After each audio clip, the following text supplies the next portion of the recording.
Hello, my friends. Today, while Trump hasn't taken office yet, the White House reports they are continuing to ramp up support for Ukraine. The US has $4 billion in drawdown authority plus approximately $2 billion left in USAI to commit for Ukraine. You're going to continue to see packages roll out in the coming weeks before the end of this administration. As we can see, support continues, but as we know, the impact isn't quite as expected. Zelensky openly stated that the aid allocated for 2024 still hasn't arrived in full. According to recent data, only about 10% of the promised equipment has made it to Ukraine. So this is essentially more show than actual help. Meanwhile, the US State Department made a statement. The US supports Zelensky if he decides to pursue peace talks with Russia, said State Department spokesperson Matthew Miller.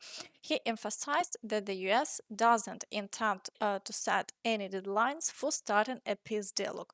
Ultimately, this is a decision for him to make, not us. At the same time, we see no indications that the Russian leadership plans to stop hostilities, Miller said. So, it's clear they wouldn't oppose Ukraine entering negotiations with Russia to bring an end to the war. Meanwhile, Putin openly stated that Russia is ready for peace negotiations and essentially issued an ultimatum. Не в интересах ни украинского государства, и тем более украинского народа.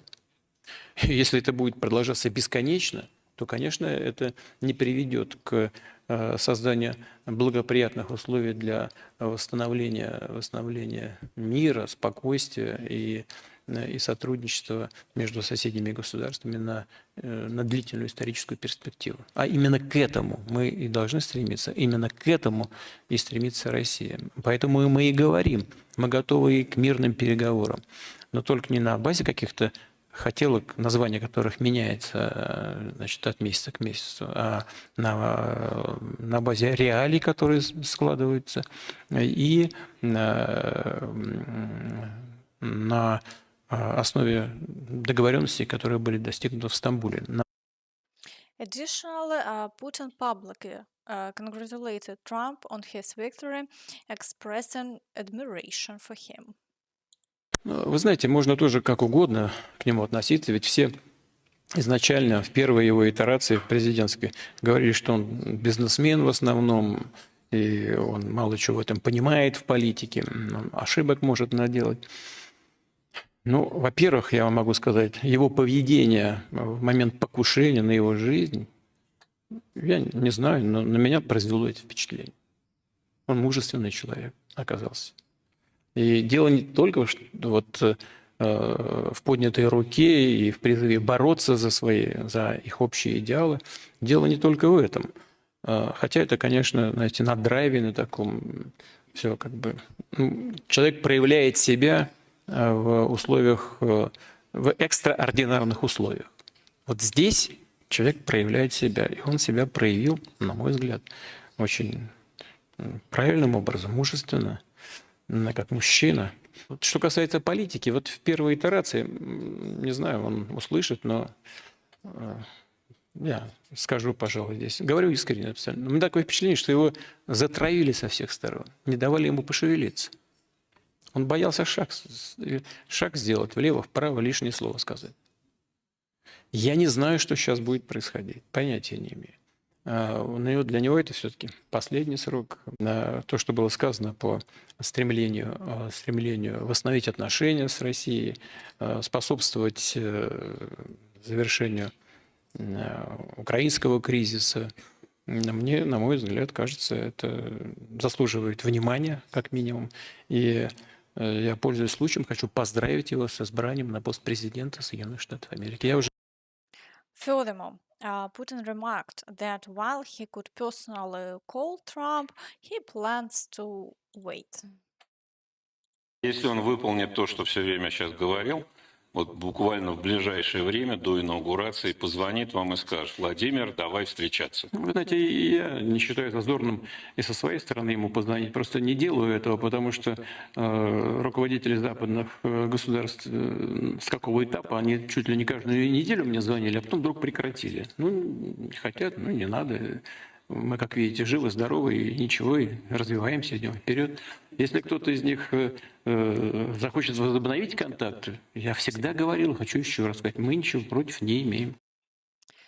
It seems he's signaling that anyone who wants peace should make the first move, positioning himself to set the terms if negotiations do take place. However, Zelensky stated that while Trump seeks a quick end to the conflict, Zelensky opposes halting the war under such conditions.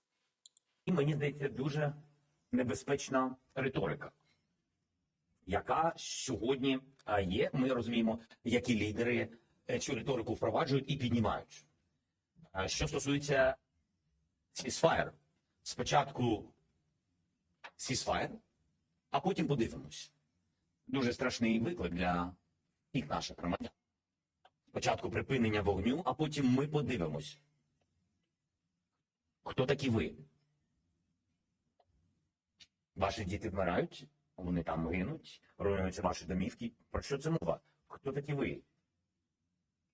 І ми сьогодні, у мене був хороший момент, один, на жаль, в той момент не всі були присутні, але тим не менш багато країн і багато лідерів.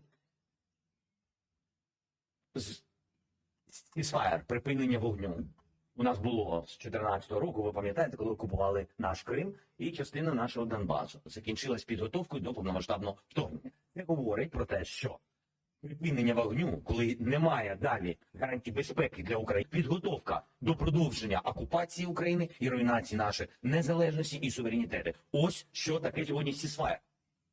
Це називається диванні експерти. По-іншому це ніяк не називається. Люди, які не пережили війну, пережили її в книжках, кіно і інша історія. Люди, які мають спілкування з Путіним роки, місяці, обійми тощо, але ніколи з ним не воювали. І це і є аналітика без глибокого розуміння війни, наслідків війни і ризиків для себе.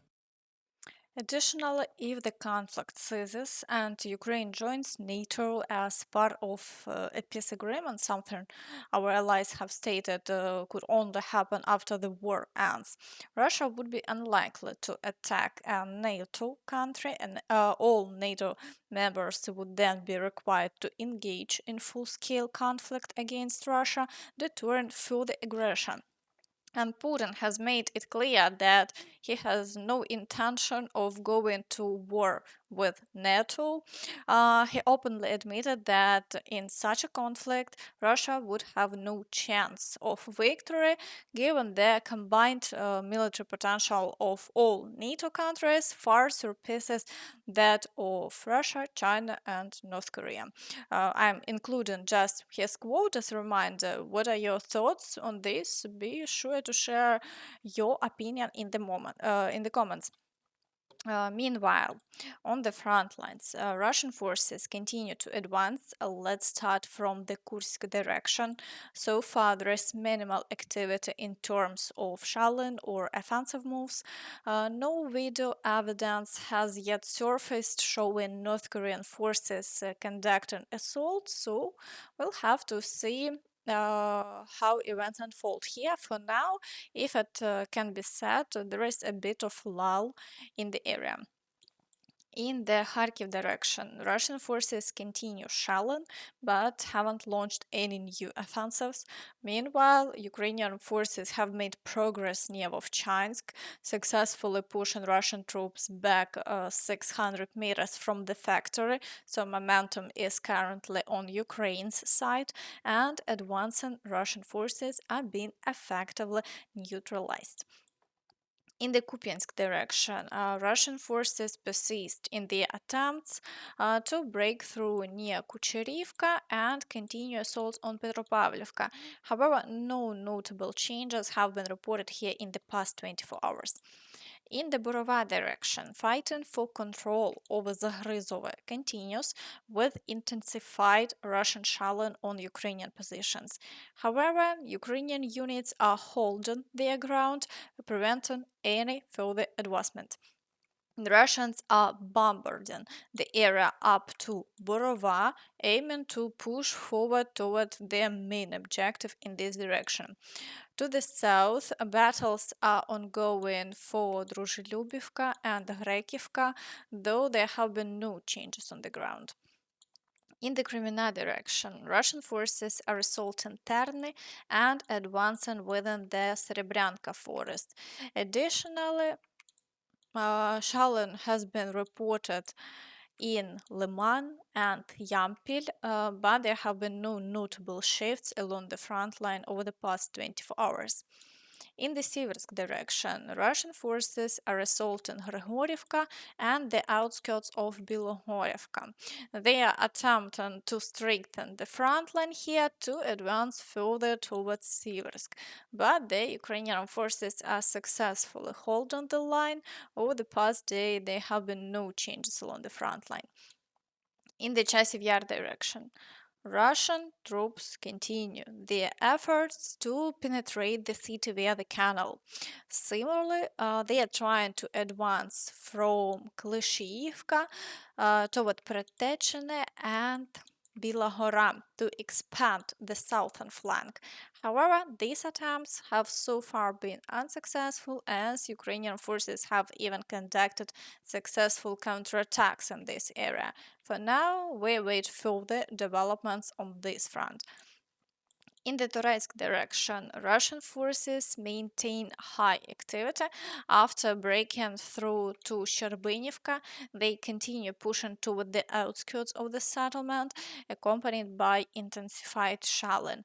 Battles are also ongoing around Toretsk and Deliyevka, but no changes in the front line have been recorded over the past day. In the Pokrovsk direction, Russian troops are assaulting Myrolyubivka, the village of Promeny, Lysivka, and advancing along the railway road.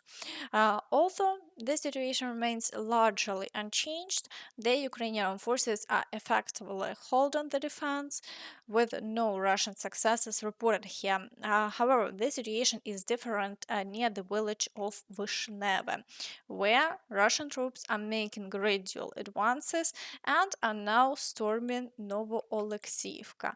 No further changes in the front line have been observed over the past day. In the Kurakhove direction, Russian forces are intensifying their efforts to break through from both the southern and northern sides toward the village of Dachne, aiming to encircle Ukrainian troops. Reports indicate that Russian forces are advancing towards the village of Stary Terny, while battles persist in the fields between Maximivka and Sukhiyaly. The situation here remains critical, with the risk extending the Kurakhove and a sizable area spanning 18 kilometers, as fighting continues from all sides. Additionally, Russian forces have gained ground near Velyka Novosilka. Over the past 2 days, their advances have been recorded daily, bringing them within 1 kilometer 700 meters of a major highway now under Russian fire control. If this progress continues, they may soon be able to cut off the route and start moving from the north toward Velyka Novosilka. In the Zaporizhia direction, Russian forces are assaulting Novoandriivka, but without success. No new attacks have been reported, and the situation remains unchanged. In the Kherson direction, Russian forces continue their attacks near Kozachi Lahari, with artillery strikes recorded along the right bank. However, no significant changes have been observed on this part of the front. And that's all from me. So please don't forget to like this video, subscribe to the channel and hit the notification bell to stay updated on all the latest news. Thank you for watching and see you next time. Bye bye.